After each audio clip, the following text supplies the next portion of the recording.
Voilà, alors on va continuer sur le chapitre 4. Le chapitre 4, c'était sur les quadrivecteurs. On a d'abord vu le quadrivecteur position, quadrivecteur vitesse, et donc logiquement voici le quadrivecteur d'accélération, la quadriaccélération. Donc comme pour tous les cours, hein, je vous laisse gérer le fait de prendre des pauses, de mettre la vidéo en pause pour avoir le temps de prendre des notes. Euh, voilà, pour pouvoir bien suivre mes explications. Alors, donc grand 4, quadriaccélération. Ça c'est la définition. On la note grand A, mu. Mu prend donc des valeurs de 0 à 3. Et c'est juste la dérivée de la quadrivitesse par rapport au temps propre. Donc, calculons déjà la composante 0, la composante temps de la quadriaccélération. Puisque la composante 0 de la quadrivitesse c'est gamma, alors à 0 c'est juste d gamma d taux. Alors le calcul de d gamma d taux n'est pas si simple que le calcul de dt d taux par exemple. Un peu plus compliqué, donc on reprend la définition de gamma. Il faut dériver ça par rapport à taux. D'accord, donc on a une racine carrée, ça va donc donner, enfin au dénominateur, ça donne donc un facteur moins 1,5 quand on dérive, et puis une puissance 3,5 ici. Mais donc il faut aussi prendre en compte la dérivée de cette quantité moins v carré par rapport à taux. Ici on reconnaît juste gamma cube, ça c'est gamma cube. Le moins ici, je vais le combiner avec ce moins là, donc ici on n'a plus de moins. Gamma cube sur 2. Et on a toujours la dérivée de v carré sur taux. Et ici j'ai écrit v carré comme le produit scalaire entre le vecteur v et lui-même. D'accord, ici c'est bien le vecteur v et non pas le quadrivecteur vitesse u. La dérivée de v dot v, c'est 2 fois ce produit. Donc le 2 se simplifie, et on a le produit scalaire entre v et la dérivée de v par rapport à taux. Donc il nous reste finalement à calculer la dérivée de v par rapport à taux. On va utiliser la même astuce qu'on a utilisée pour le calcul de u, du vecteur u, d'introduire la variable t. Ainsi on reconnaît ici à droite l'accélération standard, petit a, qu'on va noter vecteur petit a, et à gauche le facteur gamma.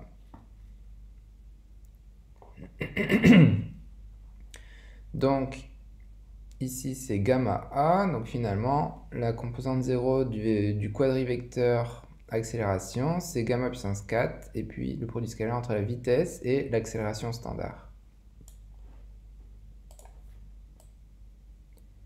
Voilà pour la composante 0. Calculons maintenant les trois composantes 1, 2 et 3, c'est-à-dire le vecteur grand A. Dedans, on a les trois composantes. Donc c'est du des taux, u c'est gamma v.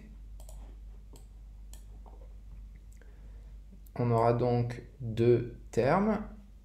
Un terme avec la dérivée de v, un terme avec la dérivée de gamma. La dérivée de v par rapport à taux, on vient de la faire. Dérivée de v par rapport à taux, on vient de la faire, c'est gamma petit a. Et la dérivée de gamma par rapport à taux, on a vu tout à l'heure que c'était la composante 0 de grand A. Donc on peut reprendre cette expression tout entière. Donc pour les trois composantes 1, 2, 3, on a gamma carré A plus gamma puissance 4 v scalaire A fois le vecteur vitesse. Alors ce vecteur, on peut l'appeler l'accélération propre. C'est l'accélération effectivement ressentie par un observateur en mouvement. C'est-à-dire qu'on peut imaginer qu'elle est mesurée par un accéléromètre embarqué.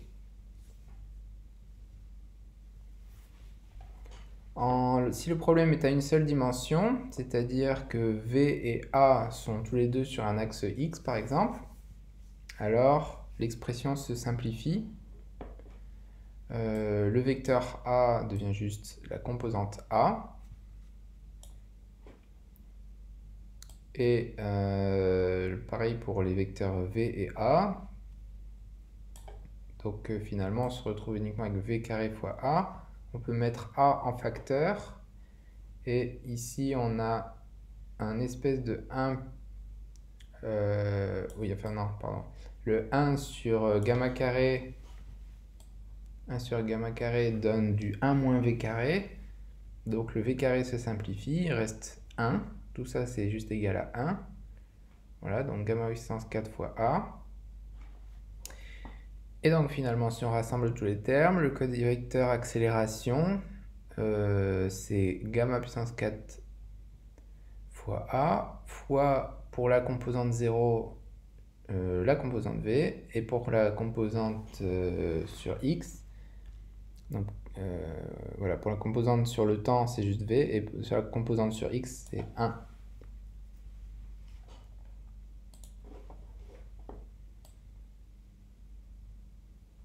Voilà, donc ça c'est en 1D. Sinon, l'expression complète du quadrivecteur accélération, eh bien, la composante temps c'est ça, et la composante spatiale c'est ça.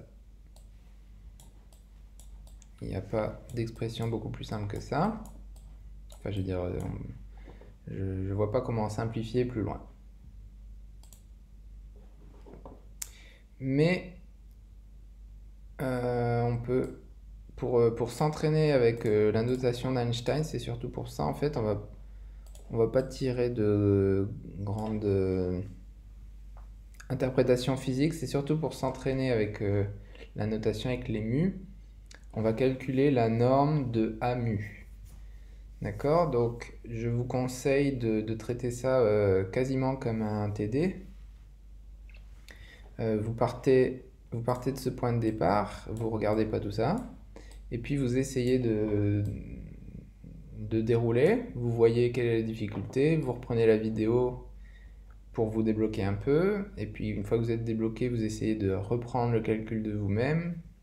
D'accord? Vous voyez les difficultés, des nouvelles difficultés apparaître, etc.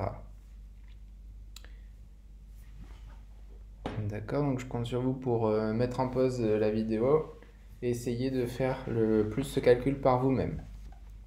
Donc voilà maintenant comment dérouler le calcul.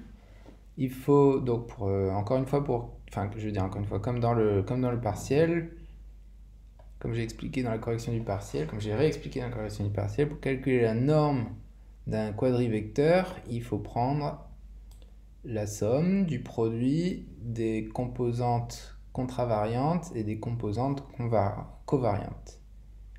La somme sur mu est implicite grâce à la convention de sommation d'Einstein. Donc on a tous les A1, A1, A2, A2, A3, A3 qui nous donnent juste le produit scalaire entre vecteur grand A et vecteur grand A, puisque par exemple A1 en bas est égal à A1 en haut.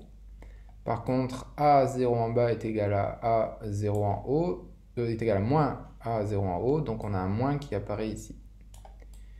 Donc voilà le produit scalaire du quadrivecteur grand A accélération avec lui-même.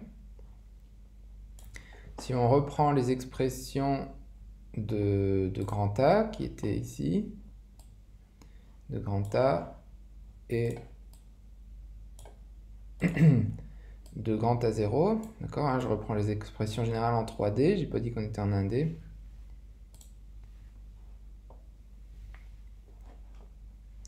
Eh bien, on obtient, on déroule tous les termes, on obtient ceci. Et ici, on repère moins 1 sur gamma carré. Donc on a une simplification entre ces deux termes, entre ce terme et ce terme. Voilà, on peut mettre gamma puissance 6 en facteur, ou bien on pourrait mettre gamma puissance 4 en facteur. Finalement, on trouverait le même résultat.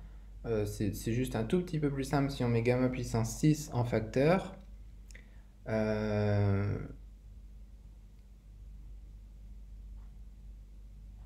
Oui, alors si on met gamma puissance 6 en facteur, ici dans le crochet, maintenant il faut mettre a carré sur gamma carré.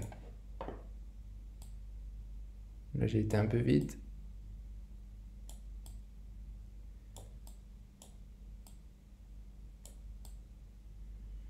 D'accord, si je mets gamma puissance 6 en facteur, ce qu'il faut que j'écrive c'est a carré sur gamma carré. Et donc étant donné l'expression de 1 sur gamma carré, voici ce que ça donne. Pour ce terme, ça donne ça. Et pour ce terme, on recopie juste. Voilà. Et donc là, il faut regarder quelle est la différence entre ce terme et ce terme.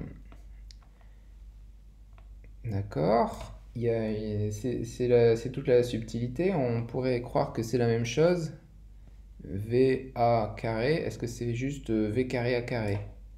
Est-ce que ce terme est égal à ce terme et donc ça simplifie en A0? Non. Il y a une petite différence entre les deux termes. Et la notation d'Einstein va nous aider à calculer ces deux termes. D'un côté, on a V carré A carré. V carré, c'est quoi? C'est le produit scalaire du vecteur V avec lui-même. Comment on peut l'écrire, ce produit scalaire? De cette manière. Ce sont les VJ. J est une lettre latine, donc par convention, ça ne va pas de 0 à 3, mais uniquement de 1 à 3. J prend les valeurs 1, 2 ou 3, ou x, y, z si vous voulez. Ok, donc ça c'est le produit scalaire entre le vecteur V et lui-même, avec un indice J que j'ai choisi au hasard, c'est un indice muet. Et de même, A carré, c'est le produit scalaire entre A et lui-même qu'on peut écrire de cette manière. Donc si j'enlève les parenthèses, voilà ce que ça donne. On peut écrire de cette façon. La convention de sommation d'Einstein nous dit qu'il y a implicitement une somme sur J et une somme sur K. Maintenant, si on prend le carré du produit scalaire entre V et A, alors c'est quoi le produit scalaire entre V et A? Eh bien, on peut l'écrire de cette manière. Ce sont les composantes J de V fois les composantes J de A. Donc on peut l'écrire de cette manière. On peut aussi l'écrire de cette manière. On peut l'écrire avec n'importe quel indice. Mais pourquoi je l'ai écrit une fois avec un indice J et une autre fois avec un indice K?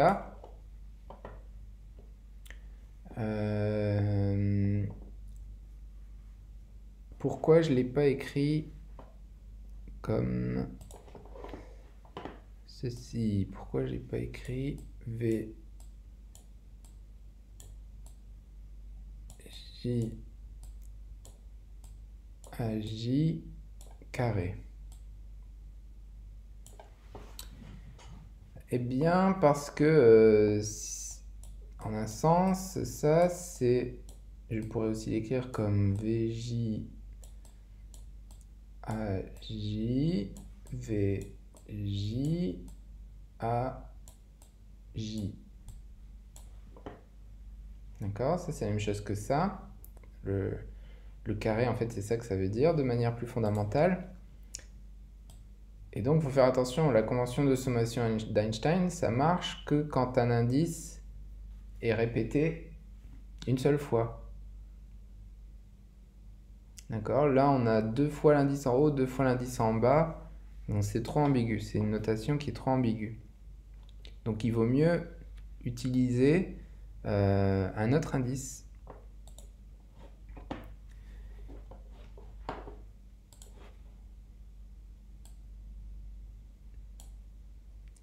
il vaut mieux utiliser un autre indice muet, donner un autre nom.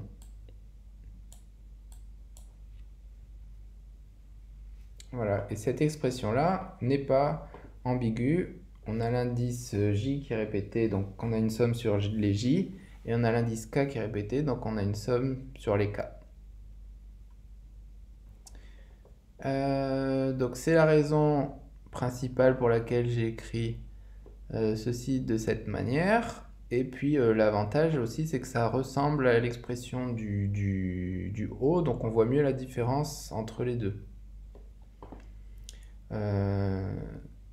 Ici, on retrouve le VJ à gauche, c'est le même. On retrouve le AK à droite, c'est le même. Par contre, le K ici est sur A, ici le K est sur V, le J est sur V et le J est sur A. Et donc là, c'est l'expérience qui nous dit que qui doit nous faire penser à un produit vectoriel. Parce qu'on a des termes croisés en fait. Voilà, le fait qu'on ait croisé les composantes doit nous faire penser à un produit vectoriel. Hein. C'est pas évident, mais ça peut nous faire penser à un produit vectoriel. Donc, écrivons ce produit vectoriel. On a un produit vectoriel au carré. Alors, de la même manière que quand on a un produit scalaire au carré, j'ai fait attention de prendre des indices muets différents pour le produit, là, hein, pour cette partie-là et cette partie-là. Je vais faire pareil ici. Je vais dire que que le produit vectoriel entre V et A au carré, c'est d'abord un produit vectoriel entre non, attendez, c'est un peu différent. Non, c'est un peu différent là. C'est pas la même idée. C'est pas la même idée, c'est un peu différent. Pourquoi? Parce que ça, c'est un scalaire. Donc, on a un scalaire au carré. Tandis que ça, c'est un vecteur. Ça, c'est un vecteur. Donc, pour le scalaire qui est une somme au carré, on l'écrit comme une somme fois une autre somme. Et donc, après, on peut choisir les indices. J'ai choisi J ici, K ici. Ici, c'est pas pareil. On a un vecteur, donc on a une certaine... appelons ce vecteur W. C'est un vecteur W. Donc, ici, on va avoir une composante, par exemple, I. Et ici, il faut aussi que j'écrive la composante I. Pourquoi? Parce que le vecteur W au carré, c'est le produit scalaire entre W et lui-même.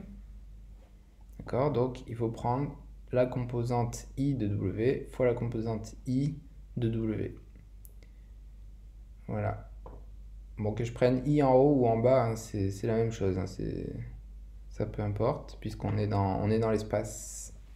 On n'est pas dans l'espace-temps, on est dans l'espace, donc les composantes contravariantes sont égales aux composantes covariantes. Enfin, parce qu'on est aussi en cartésien. Voilà, alors, la composante I du vecteur W, pourquoi c'est ça? Donc c'est la composante I du produit vectoriel entre V et A.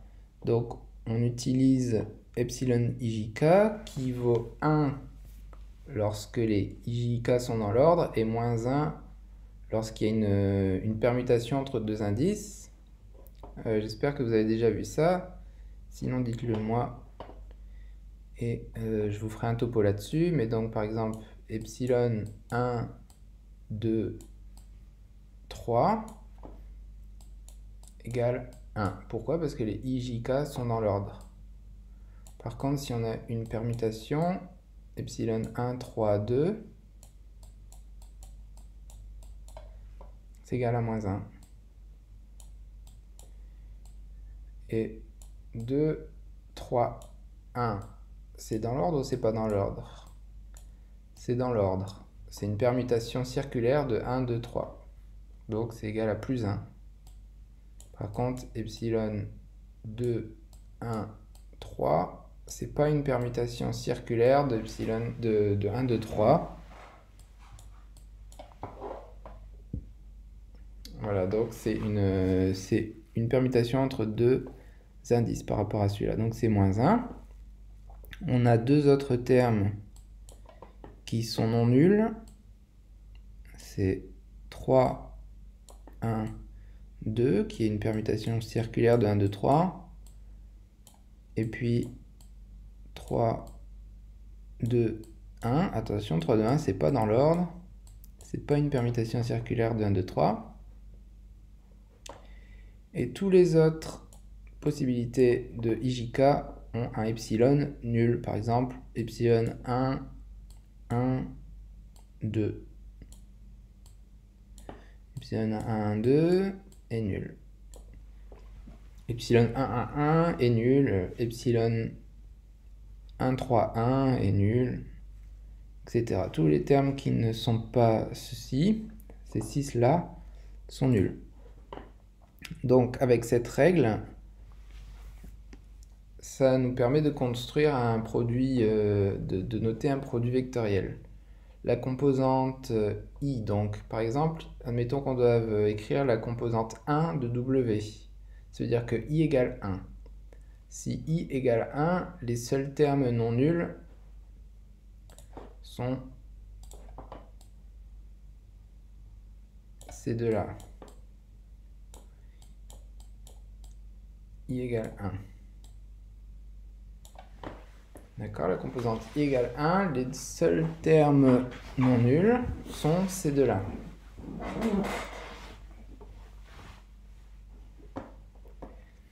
Or, on a bien W1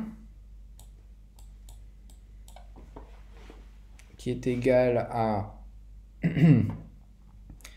ce terme. Ok, on a l'indice J qui est répété et l'indice K qui est répété. Donc, on a une somme sur toutes les possibilités J et K.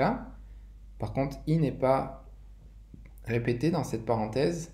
Donc, tant qu'on reste dans la parenthèse, on n'a pas une somme sur I. Donc là, je regarde la composante I égale 1. On a une somme sur les J et une somme sur les K. Il faut prendre le terme pour J égale 1, mais on a vu que tous les termes pour J égale 1 sont nuls parce que I est déjà égal à 1. Les seuls termes non nuls sont ces deux-là. On va donc avoir epsilon 1, 2, 3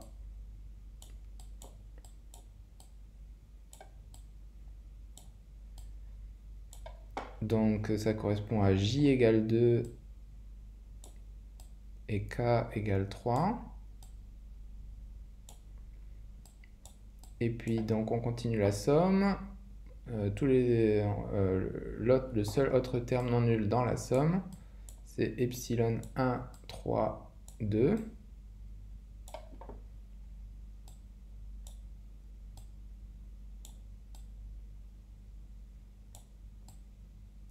Ce qui correspond à J égale 3, K égale 2.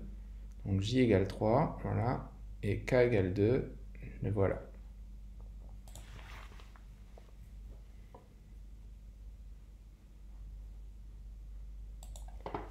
Puisque epsilon 1, 2, 3 est égal à 1 et epsilon 1, 3, 2 est égal à moins 1, on trouve V2 à 3 moins V3 à 2.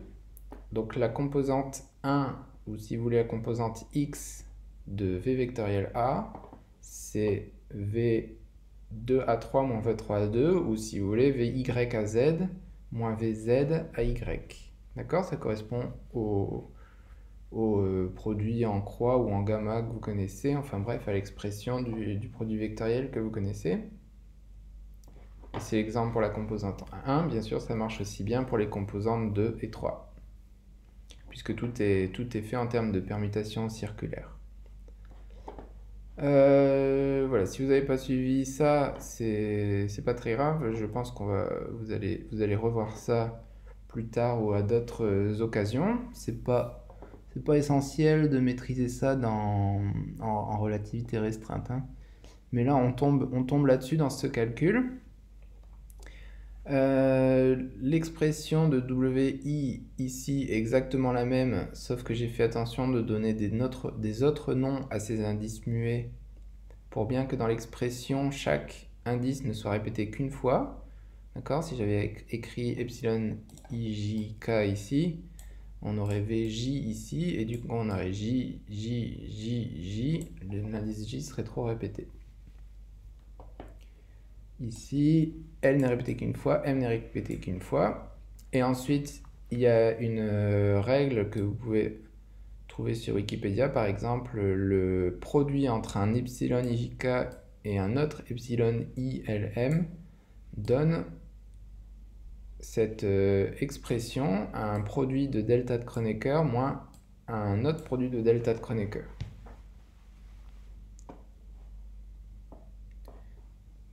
Pour le produit du premier delta de Kronecker, on a un terme JL. En fait, c'est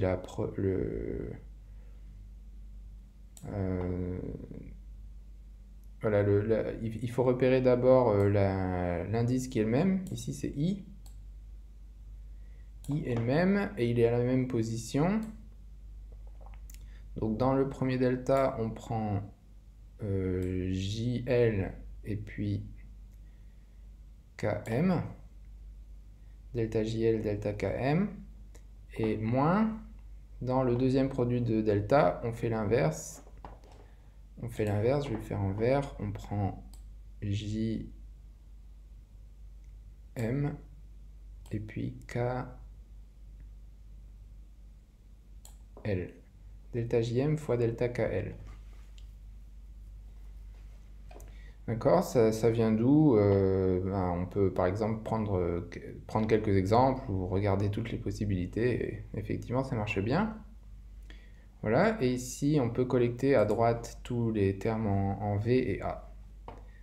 Donc, ce terme est égal à 0 tout le temps, sauf si J est égal à L et K est égal à M.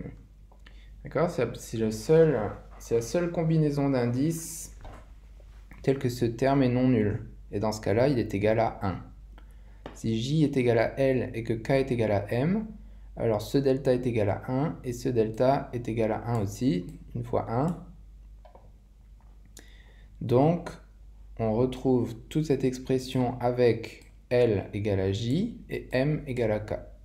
C'est ça. Et de même ici, c'est égal à 0 partout, sauf pour une possibilité où c'est égal à 1 quand M est égal à J et L est égal à K. Donc je prends M et je lui mets à la place J, je prends L et à la place je lui mets K. D'accord? Encore une fois, que les indices soient en haut et en bas, peu importe pour ces composantes spatiales. Et donc là, on reconnaît en fait les deux termes qu'on avait calculés tout à l'heure. VJ, AK, c'est celui-là, c'est V carré A carré. V carré A carré. Et VJVK, AJAK, c'est celui-là. C'est produit scalaire VA au carré. Voilà, donc la différence entre les deux termes, c'est le produit vectoriel entre V et A. Donc finalement, le produit scalaire entre le quadrivecteur accélération et lui-même, c'est gain puissance 6, le tout facteur de A carré moins le produit vectoriel V cross A au carré.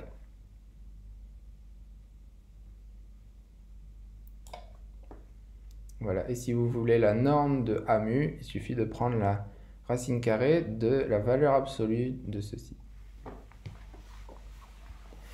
Donc c'était juste pour s'entraîner avec les indices, et la partie avec les epsilon ijk et les delta, c'est pas l'essentiel, hein.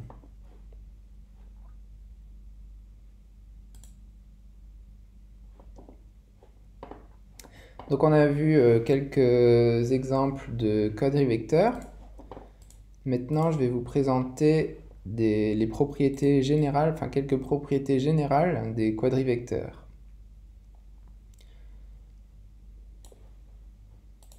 Alors, à commencer par les propriétés qu'on a lorsqu'on veut construire un scalaire. Donc, dans toute cette page, on va considérer que A mu est un quadrivecteur.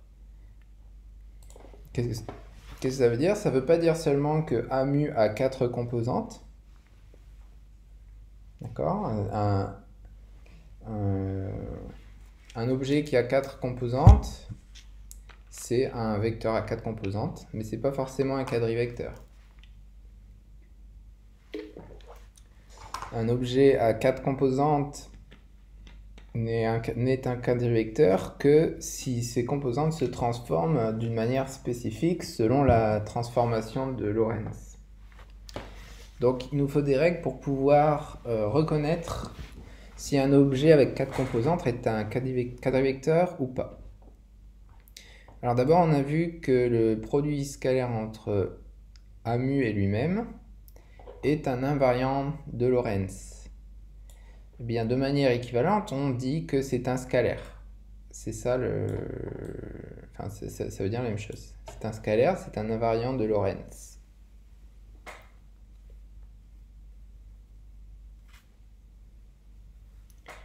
D'accord? Un scalaire Si vous aviez peut-être en tête qu'un scalaire, c'est un objet qui a juste une valeur, qui a juste une composante. A contrario avec un vecteur qui a plusieurs composantes.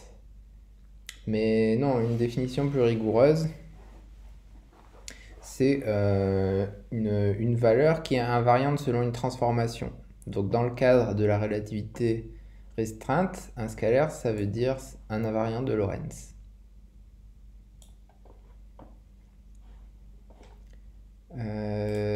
Et tout à l'heure, j'ai dit que ça, c'est un scalaire.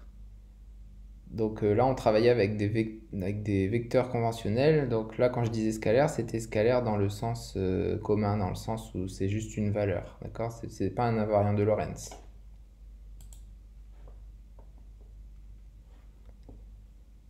Oui, donc c'est surtout quand on parle de quadrivecteurs, quand on est en train de considérer des quadrivecteurs, que le terme scalaire, ça signifie invariant de Lorentz. Alors, propriété importante, si A mu en haut est un quadrivecteur, eh bien A mu en bas est aussi un quadrivecteur. Autre propriété, si B mu est aussi un quadrivecteur, alors le produit scalaire entre A et B, on peut l'écrire comme ça, on peut l'écrire comme ça, est aussi un scalaire. D'accord? Donc ça aussi, c'est un invariant de Lorentz. D'accord? Donc vous prenez n'importe quel quadrivecteur, vous faites le produit scalaire avec un autre quadrivecteur, vous avez automatiquement un invariant de Lorentz. Donc comme ça, vous pouvez construire autant d'invariants de Lorentz que vous voulez. Et maintenant, si C mu est un objet, un vecteur à 4 composantes, mais on ne sait pas si c'est un quadrivecteur ou pas. Mais ce qu'on sait, imaginons que par ailleurs, on sait que A mu C mu est un scalaire. Eh bien, on peut démontrer que C mu est alors forcément un quadrivecteur. Voilà, donc ça permet de reconnaître un quadrivecteur quand on en connaît un autre. Donc voilà quelques propriétés qu'on va utiliser. On va utiliser aussi la notion de métrique ou de tenseur métrique. On note G, on note parfois état, mais plutôt G, utilisez plutôt G, le tenseur ou la matrice G, telle que on a cette relation entre les composantes covariantes et les composantes contravariantes de n'importe quel quadrivecteur.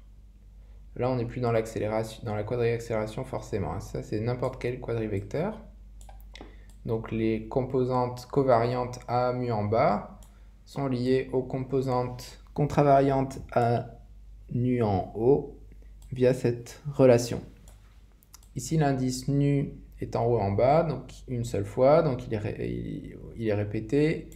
Alors, on a donc une somme sur nu. Une somme sur nu. Donc en fait, ça correspond juste à un produit d'une matrice par un vecteur.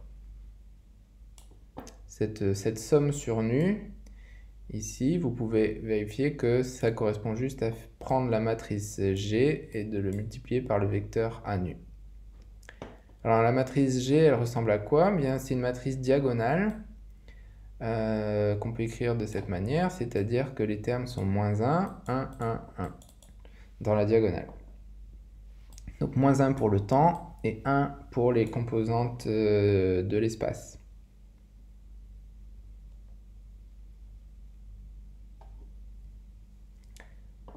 D'accord? Et on peut vérifier simplement que, par exemple, si on cherche, si on fait le produit de G par le quadrivecteur espace-temps,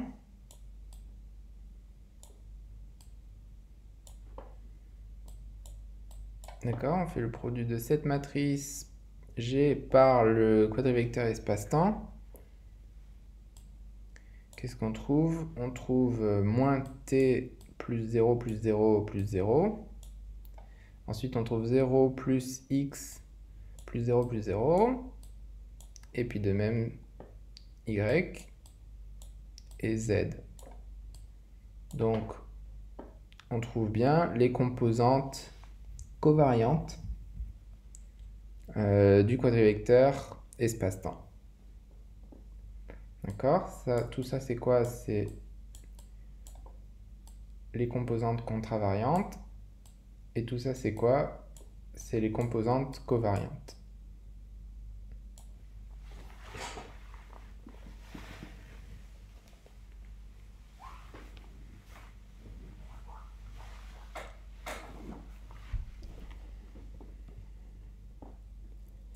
Voilà, et qu'est-ce que ça veut dire G mu nu? Ça veut dire la composante mu nu dans cette matrice.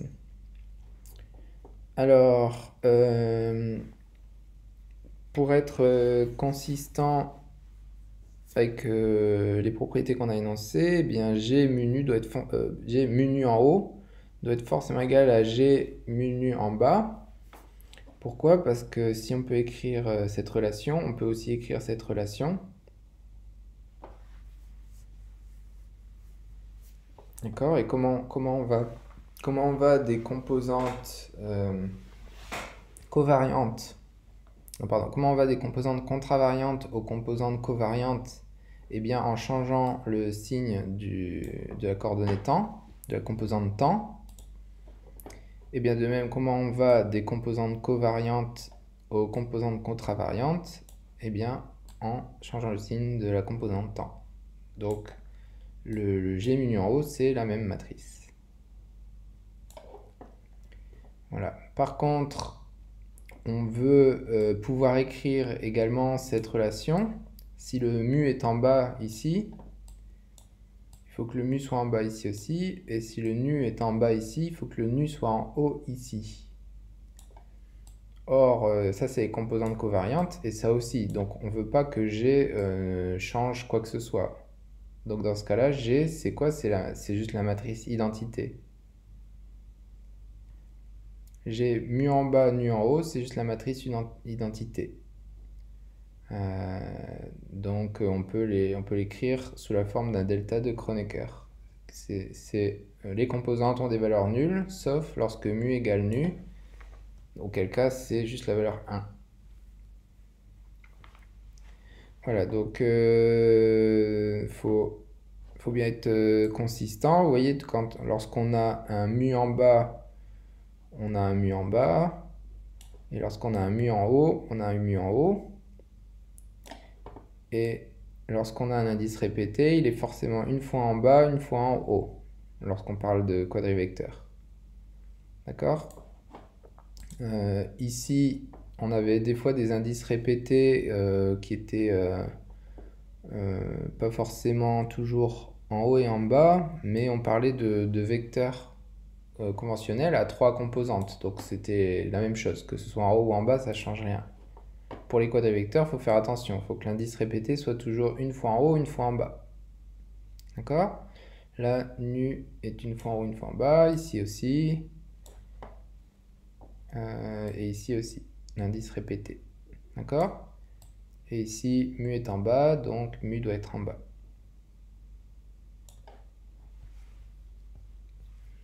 Donc, il faut se familiariser avec ces notations.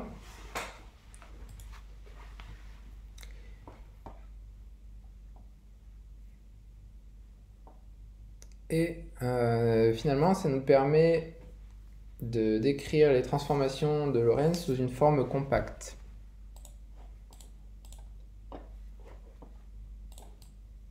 Voilà, alors, je rappelle que pour n'importe quel quadrivecteur à mu, pour les composantes contravariantes, la transformation de Lorentz, c'est quoi? C'est, bon, en supposant toujours que le repère R' se déplace dans la direction X, la direction numéro 1,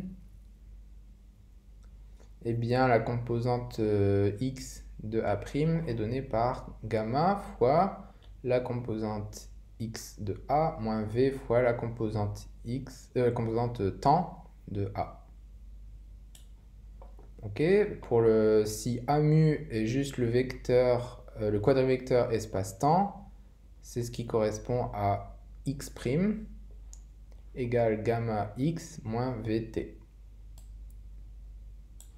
Ok, et ce qui correspond à T' égale gamma T moins Vx, eh bien c'est ceci.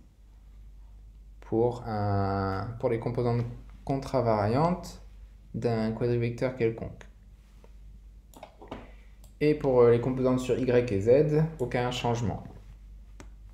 Donc, maintenant, est-ce qu'on peut écrire la transformation de Lorentz pour les composantes covariantes, à mu en bas? Eh bien, si l'on cherche donc la composante covariante 1 de A', puisqu'on est dans l'espace, le fait de mettre 1 en bas ou en haut, ça ne change rien, donc ça doit être égal à ça. Et donc ça, on l'a ici. On l'a ici, donc c'est gamma A1 en haut, mais A1 en haut, c'est la même chose que A1 en bas. Donc ici, j'ai mis A1 en bas. Moins V fois A0. A0, c'est la même chose que moins A0 en bas. Voilà, donc ici on a un moins. Et donc ça change le signe de V finalement dans cette expression. Et de même, si on cherche la composante temps de A', eh bien c'est moins la composante contravariante dans le temps de A'. Et voilà, ça nous introduit un moins ici, mais on a aussi un moins ici. Donc finalement, ça nous donne une expression similaire. Donc finalement, dans la transformation de Lorentz pour les composantes covariantes par rapport à la transformation de Lorentz pour les composantes contravariantes, la seule chose qui change, c'est le signe devant V ici. On se retrouve avec plus V. Alors en définissant les matrices de Lorentz, L mu nu de cette manière que vous avez déjà vu, hein. Mais on vous avait pas encore dit que c'était vous avez peut-être pas encore dit que c'était une matrice de Lorentz. Et voilà une autre matrice de Lorentz, c'est la même mais avec des signes plus ici devant les V. Ça nous permet d'écrire les transformations de Lorentz sous cette forme compacte. Donc ça correspond aux expressions qu'on a écrites au-dessus.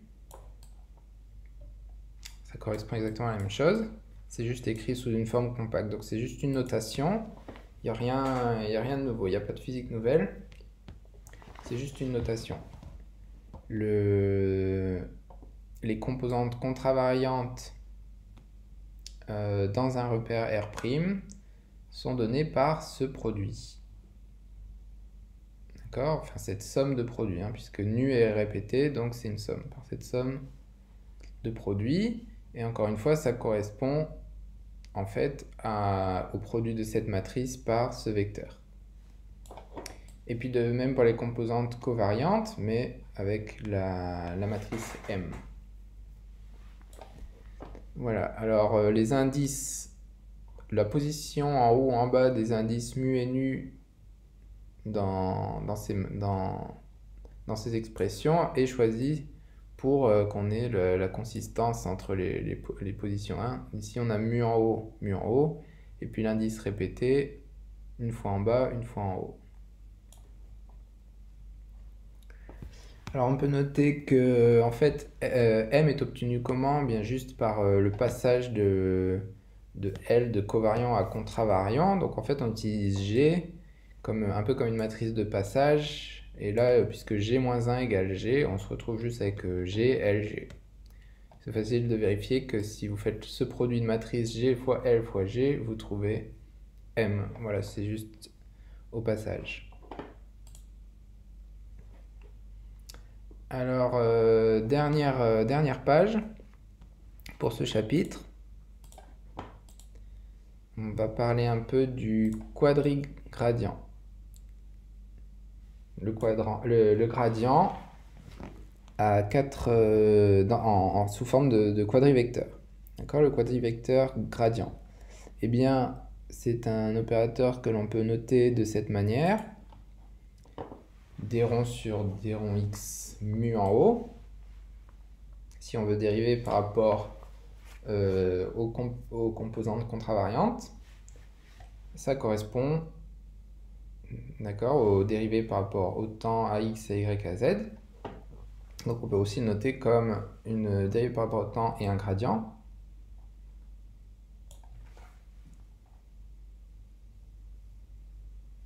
Voilà la définition du quadrigradient. Voilà, alors une propriété importante du quadrigradient est que quel que soit un scalaire phi, alors là scalaire scalaire dans le sens de Lorentz, hein, d'accord? Quel que soit le scalaire phi, d rond phi sur d rond x mu forme un quadrivecteur.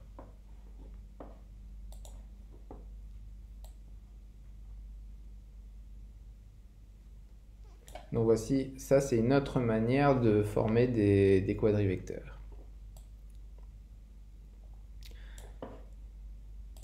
Voilà une petite démonstration sur laquelle on peut passer très rapidement. Si on prend un petit élément dans l'espace des phases dx mu, puisque la petite variation de phi peut être développée de cette manière, et que cette petite variation de phi est un scalaire, il ne dépend pas du référentiel, puisque c'est juste la valeur à l'arrivée moins la valeur au départ dans l'espace-temps. Alors, comme on a vu tout à l'heure, puisque dx mu lui-même est un quadrivecteur, alors forcément cet objet doit être un quadrivecteur. Et non seulement c'est un quadrivecteur, mais les composantes sont des composantes covariantes. Pourquoi? Puisqu'on a ici un scalaire, ici un quadrivecteur, ici un quadrivecteur. Ici le mu est en haut, ça veut dire que si on appelle cet objet grand A, le mu doit être en bas. D'accord? Pour avoir le produit scalaire A mu en bas, dx mu en haut. Donc le quadrivecteur, ce quadrivecteur-là, ce sont des composantes covariantes.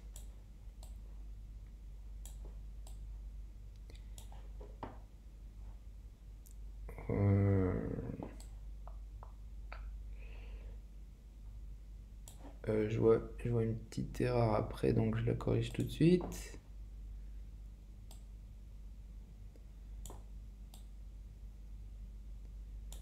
Voilà, ça c'est pour après. Alors, on peut noter le quadrigradient qu'on vient de voir comme des ronds mu, mais donc mu en bas, puisqu'on vient de voir que ce sont des composantes covariantes. Voilà, on note des ronds mu avec mu en bas pour se rappeler que les d mu phi avec mu en bas sont des composantes covariantes. Et de même, on aurait pu partir avec on aurait pu regarder la dérivée par rapport aux composantes covariantes. Et on aurait trouvé que cet objet donne des composantes contravariantes. Donc on note ça comme un d rond avec mu en haut. D'accord? Donc ici, avec un moins devant, ça donne des composantes contravariantes. D'accord? Donc c'est l'inverse du quadrivecteur espace-temps. Voilà, quand on dérive par rapport au quadrivecteur espace-temps, si on dérive par rapport aux composantes contravariantes, on se retrouve avec quelque chose de covariant. Et inversement.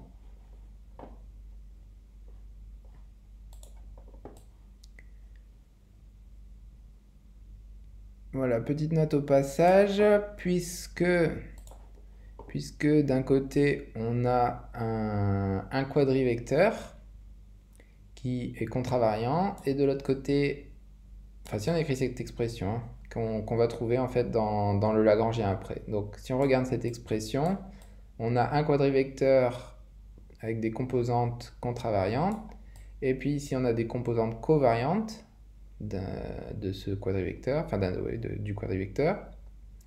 Et donc on a un produit scalaire en bonne et due forme, un invariant de Lorentz. Or, si on développe cette expression pour mu égale 0, 1, 2, 3, on trouve ceci.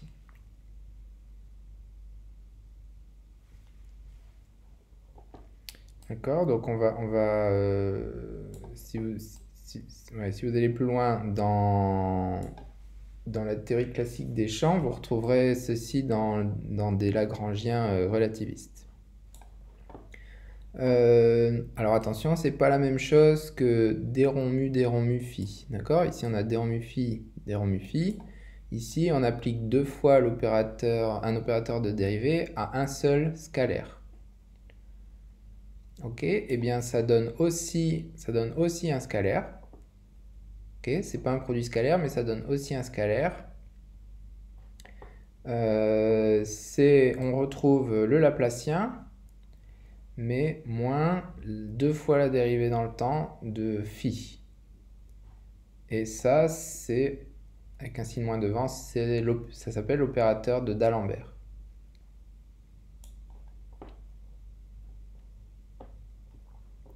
Voilà, donc ça on pourra le retrouver aussi plus tard dans certaines applications. Donc ça c'est juste une note au passage.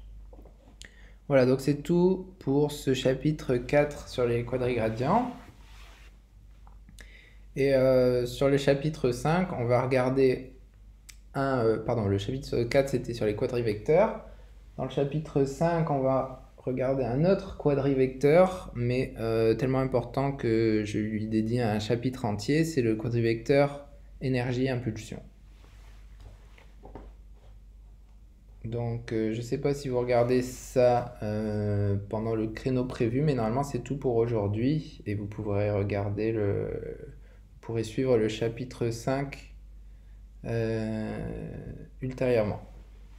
Merci pour votre attention.